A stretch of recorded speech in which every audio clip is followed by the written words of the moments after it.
noi ne pregătim de sâmbătă și duminică, plătită. Apoi ne ducem să punem la un băiet bun niște gazon.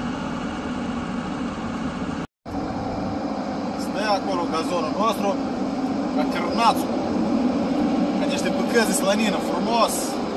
O să-l întindem amuș, o să arăte frumos, stă până o să scoată pănuțul, o lasă și bucuros și el și noi. Drumul cam mai puțin lungușor, dar nu-i rău, așa că mașinica îi cunoaște dieselul care a înturmat în trânsă, mănâncă, merge, ne duce.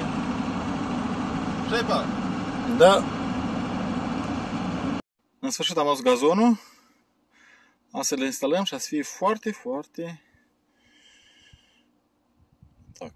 Am adus gazonul și acum principalul muncitor, Pavel, îl aduce și îl instalează.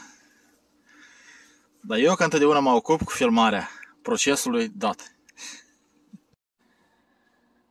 O mică lucrare care deja au luat sfârșit.